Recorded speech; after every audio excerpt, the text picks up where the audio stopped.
Hey book lovers, I'm Elise, and today we're going to talk about all the books that I read in the month of March.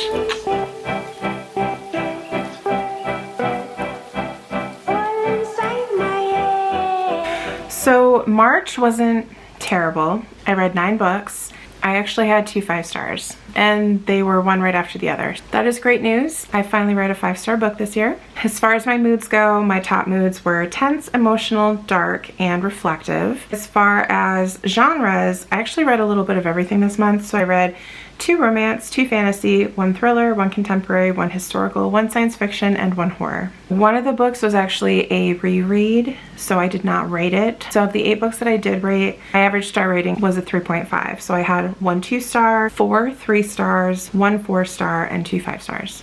Okay, let's get into the books. So the first book that I read was No One Can Know by Kate Alice Marshall. This is for the No Body, No Crime book club hosted by Rachel of the Bestie Book Sleeve. I was her co-host for the month of March. In 2 different timelines, you were following Emma. I don't remember her name. Let's go with Emma. We're following Emma, JJ, and Daphne. They are sisters, and in present day they are estranged. They haven't spoken to each other in years. When they were younger, their parents were murdered, and the case is unsolved. Nobody knows who killed the parents. Nobody knows what happened. There's tons of rumors going around the town. So in present day, Emma is married and pregnant, and she decides to go back to her family home. It's not been lived in for a number of years. And this prompts things to happen and people to kind of come back into her life that she didn't expect. And throughout the book, we do get flashbacks to when the sisters were younger and living at home, and the treatment that they received from their parents, and ultimately what really happened that night. So in the discussion, we had a variety of ratings. There were people who liked it, some people who didn't, some people who loved it. The consensus among most of us was that nobody really knew how the book ended. Like, I thought it ended one way. Other people thought it ended a different way. Some people were like, I have no idea how it ended. That was my biggest complaint about the book, was the ending was pretty chaotic. Granted, I'm sure some people would like that aspect of the book. For me, I like a very neat and tidy ending, wrap it up in a bow, and serve it to me on a platter. Overall, I did give this one 3 stars, and on Goodreads, I said, I started out really enjoying this. I enjoyed the writing and loved the flashbacks to when the sisters were younger and living at home, but the ending was a little too chaotic, and I'm honestly not 100% sure on what the ending was. The next book that I read was the reread, and that was Fourwing. This is my 3rd read of Fourwing, and I did it via the graphic audio. It was fine. Yeah, it was fine. Again, like I said, it was my 3rd read of the book. I read Fourwing for the first time ever in August of 23, and then when Iron Flame came out, I read it again, and then again because the graphic audio came out. So I don't want to say I didn't enjoy it, because obviously I enjoyed it. I enjoyed it greatly, and it actually made me really want to jump into Iron Flame and read that again. But I'm like, you know what? Probably hold off, because Onyx Storm is coming out in January. I think it was January. I don't know, coming out later this year, early next year, and I'm gonna want to reread it then, and I don't want to like burn myself out on the story, if that makes sense. Anyway, it was a fine time, and like I said, I did not rate that one because it was a reread. Next, I read Annie Bot by Sierra Greer. This is a literary sci-fi. I had an audio arc of this book via NetGalley, so I listened to that like the week before it came out. Annie is an AI robot, and she is, I forget what they call them.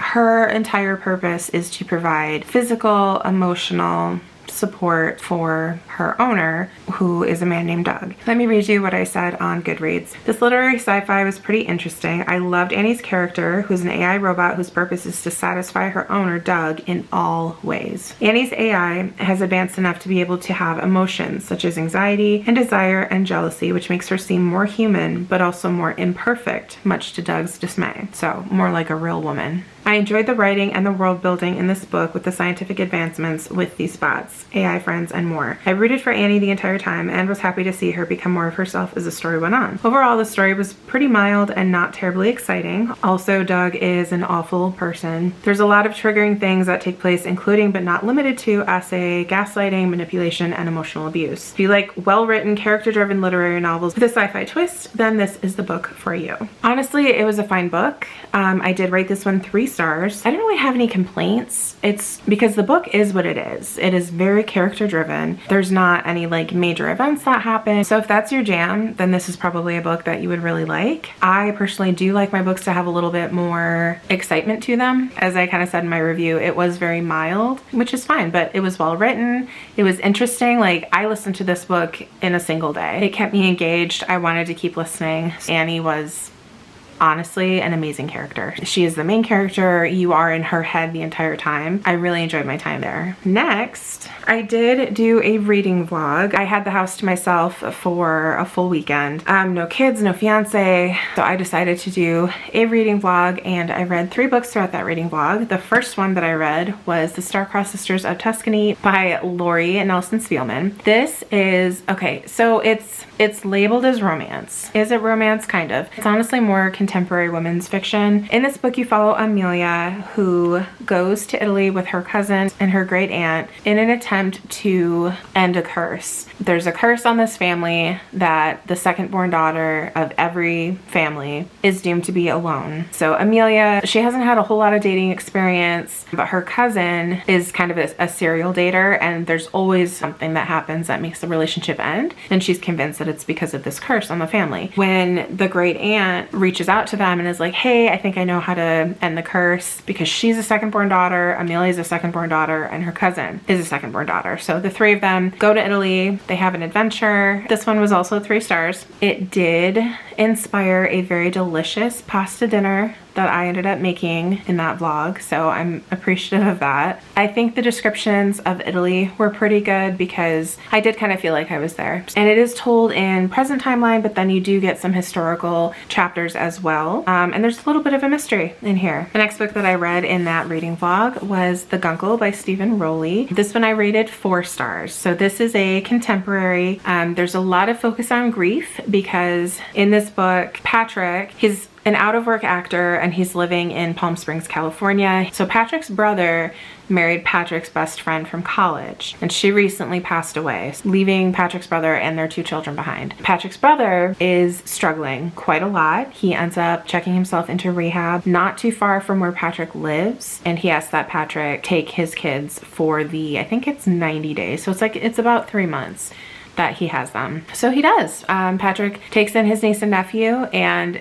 what ensues is just a very, at times funny, at times emotional and sad, but overall a very heartwarming story. I really enjoyed it. The sequel comes out, I think, in May, The Gungle Abroad. The final book in that vlog was also my first 5-star read of the year, and that was Gatha by Rue Nix. I had seen this book a lot, actually, over the last few years, because it was originally released on Kindle Unlimited, but then it just this year, I think like back in January, through Bramble. So Bramble, which is part of Tor, I guess, released it, had it traditionally published in this nice hardcover, beautiful, beautiful cover, and then purple sprayed edges. They look black in this awful lighting, but they are purple. This book is labeled as a dark romance, and it is dark and there is romance, but honestly, I also got a lot of thriller and mystery vibes. At the heart of this story, there is a mystery that the characters are trying to solve. But along the way, of course, there is some romance, there is some spice, and I'm not huge into steamy, spicy scenes unless they are done impeccably well, and I think that they were done pretty well in this book. So this book follows Corvina Clem. She received an invitation to attend this university called Everand, which is this like huge Gothic castle on top of a mountain. It's always like dark and cloudy and rainy and stormy, and there's gargoyles, and it's just, the atmosphere in this book was incredible. And it's kind of like Hogwarts. Like, you have to receive an invitation. You can't just enroll and start going. So she gets there and she meets her roommate, and apparently the year previous, her roommate's last roommate jumped off one of the towers. And so that's been like a huge thing talked about on campus. Oh, and by the way, people have disappeared every 5 years for more than 100 years. And it's always at the time of this ball, and this year is the 5th year. So people are anxious. They're anticipating that more people are going to disappear. That's kind of the mystery thriller aspect of the story. And then the romance aspect comes in with one of the professors. He is a professor, but he's also a doctoral student, and his name is Vaughn Deverell, and he Frankie and Corvina try to resist. They do try to resist. So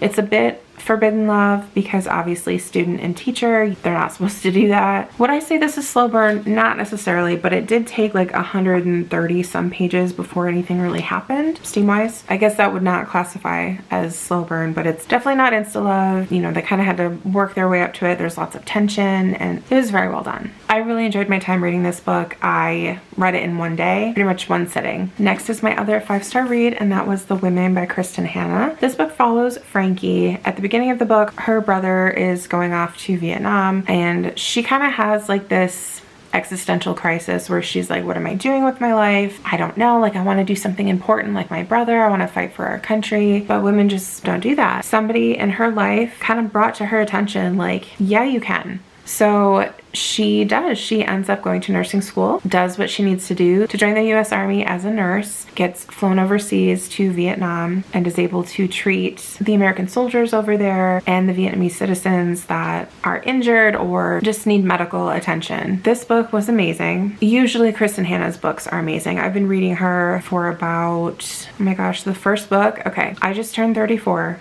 last month.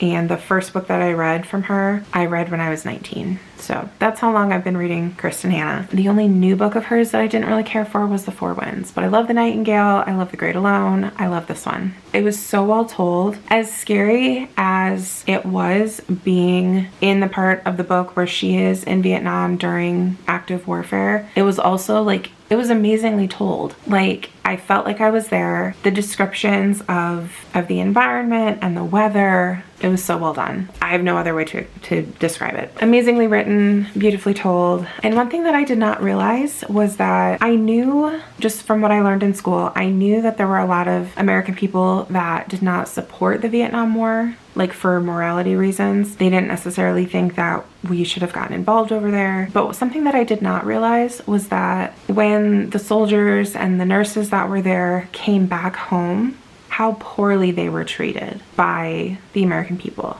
Shortly after I finished this book, I was actually out to dinner with my parents, and my dad is a Vietnam vet. And I don't talk to him about it super often, but I did, you know, just out of curiosity, I asked him if it would bother him, asked him a couple questions about his experience, and he's like, a couple questions, no, that's fine. So I asked him, when you came back home, did people treat you poorly and disrespectfully? And he's like, yes. And I had no idea. Like, it took reading a work of fiction to learn that. And that is just so heartbreaking. That was a huge focus of this book, was the fact that these soldiers fighting for their life came back and they were treated horribly and they were majorly disrespected. But then it's also shining a light on the women that were there as nurses, because it's kind of like a common theme throughout the book when Frankie is trying to explain, like, yes, I was there, I was in Vietnam. They're like, no, you weren't. There were no women in Vietnam. And she's like, yes, we were there. Super impactful. If you enjoy historical fiction at all, you definitely need to read this book. Okay, I have 2 books left. The first is Expiration Dates by Rebecca Searle. I'm just gonna come out and say it. I was disappointed with this book. This was my 2-star read for the month. I really enjoyed One Italian Summer. I have not read in 5 years. Yeah, I was really disappointed. The main character. So there's some magical realism in this. The main character, ever since she was like 12 or 13 or something like that, she would receive slips of paper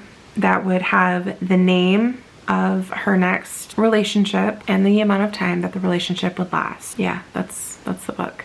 Okay, so here's my review. So the first half of this book felt so monotonous. About halfway through, things changed pretty dramatically and I felt more engaged with the story, but overall, it was just very meh. I didn't really care for many of the characters and got the impression that the book felt like it was doing this really deep, sophisticated thing, and it just was very surface level and random. Also, if you're not a fan of unexplained things staying unexplained, you're about to be very frustrated if you read this. Yeah, I mean, I don't think it's a spoiler to say we never learn the magic behind the pieces of paper. What prompted it? How is this happening? The one thing that I think is the most interesting thing about this book is that you get into the territory of wondering, do these relationships last as long as they do because that's the way it is meant to be? Or is it because, you know, she knows I'm only going to be with him for 6 months. So when 6 months is up, so is it like a self-fulfilling prophecy, or is it real. And there's a couple things that happen in this book that I did not care for at all. The final book that I read in the month of March, I read for the Midnight Society Book Club hosted by Elizabeth over at Reading Riley. I was one of her co-hosts for the month of March, and that book was And Then There Was Silence by Candace Robinson. So